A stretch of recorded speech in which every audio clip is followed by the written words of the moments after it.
Sir हमारा पहला rapid fire है, जरा प्ले ऑन करिए, प्ले ऑन करिए। यहां पर पहला रैपिड फायर, कांग्रेस का दोस्त कौन है, असदुद्दीन ओवैसी या अरविंद केजरीवाल? कांग्रेस का दोस्त कौन है इसमें से? अगर दोस्त बनाने की नौबत आई तो कौन होगा सर?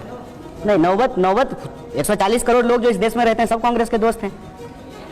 दोनों दोस्त हो सकते हैं? नहीं, देखिए आप तो पत्रकारिता के स्टूडेंट हैं ना, आपसे हम ये सवाल पूछे हैं कि आपके घर वाले ने आपको पागल कहना बंद कर दीजिए, हाँ और ना में जवाब दीजिए, क्या जवाब दीजिएगा?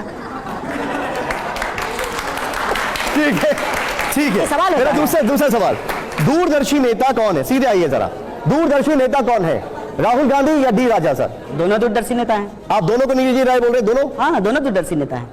दोनों, ठीक है, ओके। कोई एक अगर इनमें से चूज करना हो तो? नहीं, जब दोनों का ऑप्शन है दोनों चूज कर लेंगे सर। ओके, हमारा तीसरा सवाल है, जरा प्ले ऑन करिए इसको। तीसरा सवाल जो है वो ये है कि बेहतर मुख्यमंत्री कौन, अशोक गहलोत जी या पी विजयन? सर इसमें एक ही बोलना होगा आपको। राजस्थान के लिए अशोक गहलोत जी और केरल के लिए पी विजयन। ठीक है, अब आइए जरा हमारा जो एक और सवाल है रैपिड फायर का, जरा प्ले ऑन करिए। बिहार का भविष्य कौन, कन्हैया कुमार या तेजस्वी यादव? बिहार, ठीक है, तो फिर तो चलते हैं कपिल शर्मा के शो में। ठीक है, बिहार का भविष्य कौन है? बिहार का भविष्य, बिहार के जो 14 करोड़ लोग हैं वो हैं। व्यक्ति भविष्य नहीं हो सकता है, कभी भी विचार हो सकता है। ठीक है, अब मैं आपसे एक और सवाल पूछ रहा हूं, इसका जवाब जरूर दे दीजिएगा जी। और जवाब हम सबका दे रहे हैं सर। हाँ, वैसे सबका दे रहे हैं, लेकिन ऑप्शन नहीं चूज कर रहे हैं आप। चलिए आइए, अब सवाल है बेहतर वक्ता कौन, संबित पात्रा या कन्हैया कुमार? संबित पात्रा। संबित पात्रा आप कह रहे हैं? अच्छा ठीक है, अगला सवाल। उसमें तो इसमें से भी 3 लोग कहेंगे क्या सर? सर जवाब देता हूं मैं सर, जवाब देता हूं। आपसे जवाब लूंगा, साथ में लेके चलते हैं, घर छोड़ के नहीं आते। पर्सनल पता है, पर्सनल नहीं होना है। कन्हैया जी की बात हो रही है, पर्सनल नहीं होना है। आइए, और आदत मेरे पास सर एक और सवाल है, आइए चेंज करिए। आदर्श विचारधारा क्या है, आदर्श विचारधारा क्या है, महात्मा गांधी जी की या कार्ल मार्क्स जी की? दोनों। कोई एक तो बताइए आप। दोनों। मतलब मैंने जो है जोशी गांधी पत्राचार पढ़ा है, हमारी यूनिवर्सिटी में जो है पीसी जोशी आर्काइव्स है। आप भी अगर दोनों महात्मा गांधी और पीसी जोशी के बीच के जो पत्राचार हुए हैं, जो लेटर कॉरेस्पॉन्डेंस है, उसको पढ़ेंगे तो आप भी कहेंगे दोनों। ठीक है, अब मेरा एक सवाल है आपसे, मैं उसके लिए यहीं पर रहना चाहूंगा और उसके बाद जयशंकर सर के पास में आने वाला हूं। आप लोग मोहब्बत की दुकान खोल रहे हैं, लेकिन राहुल गांधी के प्रधानमंत्री पर निजी टिप्पणियां करते हैं, सुना देते हैं आपको, वो क्या कह रहे हैं जरा दिखाइए। उन्होंने जो कहा राहुल गांधी ने वो निजी टिप्पणियां हैं और एक तरफ मोहब्बत की दुकान है, जरा प्ले ऑन करिए इसको। You know, I think the Parliament House, these are distractions. The real issues in India are unemployment, price rise, spread of anger and hatred,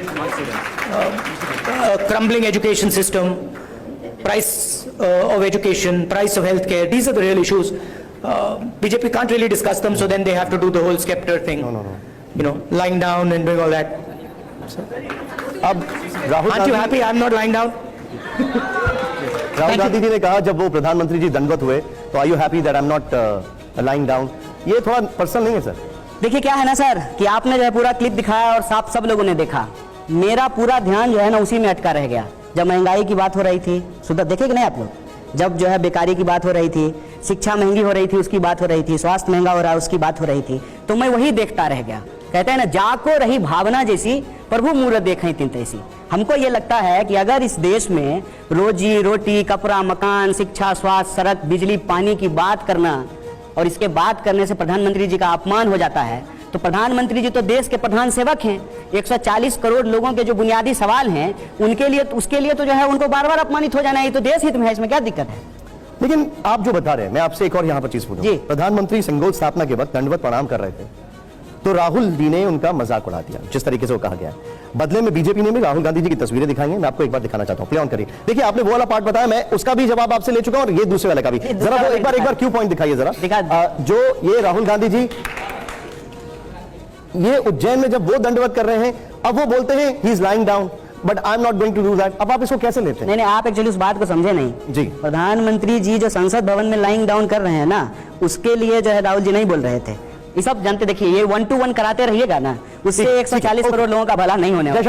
Jaishankar जी आपका सवाल आप पूछना चाहते हैं? नहीं, कन्हैया कुमार, एक तो आपको एक समझना होगा, जब राजनीति में आप हैं तो आप पार्टी के प्रवक्ताओं के साथ जो डील करते हैं उसी तरह से पत्रकारों के साथ डील नहीं कर सकते। जी जी बिल्कुल, हम सहमत हैं आपकी पहली बात बात कि देखिए पत्रकार जो है वो कड़े से कड़े सवाल पूछते हैं, चाहे वो किसी भी दल के लोग। इसी मंच से हम लोगों ने, अशोक वानखेड़े हम भी हैं और भी लोग हैं, भारतीय जनता पार्टी के प्रवक्ताओं से, उनके नेताओं से भी इस तरह के सवाल करते हैं कि नहीं देख पाए हैं सर, हम लोग तो मतलब सरकार से सवाल पूछते हुए नहीं देख पा रहे हैं। नहीं, किसी को आप प्रवक्ता नहीं, हमने इस शो में पूछे। आपको बहुत बधाई कि आप सरकार से सवाल पूछते हैं और मैं आपको शुभकामना देता हूँ। जल्दी प्रधानमंत्री आपको जो है इंटरव्यू देना, कभी आप देखोगे तो आप देख सकते हो। दूसरा सवाल जैसे 2-3 बातें आपने कही, उस समय हम हस्तक्षेप करना चाहते थे लेकिन वो चूंकि आप लोगों की बगझक में निकल गई थी। जैसे आपने कहा कि जातिवाद की राजनीति, जातिवाद के विरोध में राजनीति करते हैं। अभी मैंने एक समाचार देखा जिसमें आप बिहार में गए थे जी, प्रजापति सम्मेलन में जी। तो प्रजापति सम्मेलन जो था वो जातिवाद का विरोध करने के लिए था या किसी एक जाति के लिए था, और उसमें आरजेडी के लोग नहीं गए। मैंने पहले ही कहा कि जाति समाज में पहले आई है, जाति के आधार पर भेदभाव में समाज में पहले है। स्वाभाविक रूप से जब भेदभाव समाज में होगा जाति के आधार पे, तो राजनीतिक रूप से जो है जातीय पहचान के आधार पर लोग संगठित होना भी शुरू हुए। इस देश की राजनीति की सच्चाई है। हम पटना के कार्यक्रम में गए थे, पटना के कार्यक्रम में जो मांग है वो इंपॉर्टेंट है। उसमें जो है हमने अपने भाषण में जो बात कही, हमने कहा कि लोकतंत्र का उद्देश्य है समाज में रहने वाले लोगों की 100% भागीदारी। ऐसा अगर मैं कहता कि इस जाति के साथ भेदभाव करो, इस जाति का छीन करके इस जाति को दे दो, तब जातिवाद होगा। 100% भागीदारी की हमने एक बात की। एक बात। दूसरी बात, आपने जो इतिहास बताया देश की राजनीति का, मैं भी वही बात कह रहा था कि अपनी राजनीति के लिए इस देश में सभी राजनीतिक दल के लोग एक दूसरे के साथ हाथ मिलाते रहे हैं। ये इस देश की राजनीति का इतिहास है। और कांग्रेस विरोध में शब्द मैंने इसलिए इस्तेमाल किया कि एक दौर था कांग्रेस विरोध का, तो कांग्रेस के विरोध में सब लोग इकट्ठा हुए। एक दौर है जब भाजपा की सरकार है, भाजपा के पास बहुमत है, ज्यादा राज्यों में बीजेपी की सरकार है, तो भाजपा के खिलाफ लोग इकट्ठा हो रहे हैं। ये अलग अलग दौर की बात है। जहां तक विचारधारा का सवाल है, तो विचारधारा के आधार पर उसकी कसौटियों पर यदि आप कस करके किसी भी राजनीतिक दल को देखेंगे, तो कांग्रेस का जो योगदान है इस देश के लिए, उसको तो नहीं भुलाया जा सकता है। हमने कहा कि कांग्रेस ने इस देश को आजादी दिलाई, इस योगदान को नहीं भुलाया जा सकता है। देश को अगर वो 50 साल चलाए, तो उनके ऊपर अगर आप सवाल पूछ सकते हैं, उनकी कमियां गिना सकते हैं, तो उनका इस देश के लिए कोई योगदान भी तो रहा होगा। उस योगदान के बारे में भी बात कीजिए सर। कि आपने जो है पूरा क्लिप दिखाया और साफ सब लोगों ने देखा, मेरा पूरा ध्यान जो है ना उसी में अटका रह गया। जब महंगाई की बात हो रही थी, सुधा देखे कि नहीं आप लोग, जब जो है बेकारी की बात हो रही थी, शिक्षा महंगी हो रही थी उसकी बात हो रही थी, स्वास्थ्य महंगा हो रहा है उसकी बात हो रही थी, तो मैं वही देखता रह गया। कहते हैं ना, जाको रही भावना जैसी प्रभु मूरत देखें तिन तैसी। हमको ये लगता है कि अगर इस देश में रोजी रोटी, कपड़ा, मकान, शिक्षा, स्वास्थ्य, सड़क, बिजली, पानी की बात करना और इसके बात करने से प्रधानमंत्री जी का अपमान हो जाता है, तो प्रधानमंत्री जी तो देश के प्रधान सेवक हैं। 140 करोड़ लोगों के जो बुनियादी सवाल हैं उनके लिए, उसके लिए तो जो है उनको बार बार अपमानित हो जाना है। तो देश हित में है, इसमें क्या दिक्कत है? लेकिन आप जो बता रहे हैं, मैं आपसे एक और यहां पर चीज पूछूं। प्रधानमंत्री संगोल स्थापना के वक्त दंडवत प्रणाम कर रहे थे, तो राहुल जी ने उनका मजाक उड़ा दिया, जिस तरीके से वो कहा गया है। बदले में बीजेपी ने भी राहुल गांधी जी की तस्वीरें दिखाई हैं। मैं आपको एक बार दिखाना चाहता हूं, प्ले ऑन करिए। देखिए, आपने वो वाला पार्ट बताया, मैं उसका भी जवाब आपसे ले चुका हूं और ये दूसरे वाले का भी। जरा वो एक बार क्यों पॉइंट दिखाइए जरा। जो ये राहुल गांधी जी ये उज्जैन में जब वो दंडवत कर रहे हैं, अब वो बोलते हैं he is lying down, but I am not going to do that. अब आप इसको कैसे लेते हैं? नहीं, आप एक्चुअली उस बात को समझे नहीं जी। प्रधानमंत्री जी जो संसद भवन में लाइंग डाउन कर रहे हैं ना, उसके लिए जो है राहुल जी नहीं बोल रहे थे। ये सब जानते। देखिए, ये 1 to 1 कराते रहिएगा ना, उससे 140 करोड़ लोगों का भला नहीं होने वाला। जयशंकर जी आपका सवाल आप पूछना चाहते हैं? नहीं, कन्हैया कुमार, एक तो आपको एक समझना होगा, जब राजनीति में आप हैं तो आप पार्टी के प्रवक्ताओं के साथ जो डील करते हैं उसी तरह से पत्रकारों के साथ डील नहीं कर सकते। जी जी बिल्कुल, हम सहमत हैं आपकी पहली बात कि देखिए पत्रकार जो है वो कड़े से कड़े सवाल पूछते हैं, चाहे वो किसी भी दल के लोग। इसी मंच से हम लोगों ने, अशोक वानखेड़े हम भी हैं और भी लोग हैं, भारतीय जनता पार्टी के प्रवक्ताओं से, उनके नेताओं से भी इस तरह के सवाल करते हैं कि नहीं देख पाए हैं सर, हम लोग तो मतलब सरकार से सवाल पूछते हुए नहीं देख पा रहे हैं। नहीं, किसी को आप प्रवक्ता, हमने इस शो में पूछे। आपको बहुत बधाई कि आप सरकार से सवाल पूछते हैं और मैं आपको शुभकामना देता हूं। जल्दी प्रधानमंत्री आपको जो है इंटरव्यू देना, कभी आप देखोगे तो आप देख सकते हो। दूसरा सवाल जैसे 2-3 बातें आपने कही, उस समय हम हस्तक्षेप करना चाहते थे लेकिन वो चूंकि आप लोगों की बगझक में निकल गई थी। जैसे आपने कहा कि जातिवाद की राजनीति, जातिवाद के विरोध में राजनीति करते हैं। अभी मैंने एक समाचार देखा जिसमें आप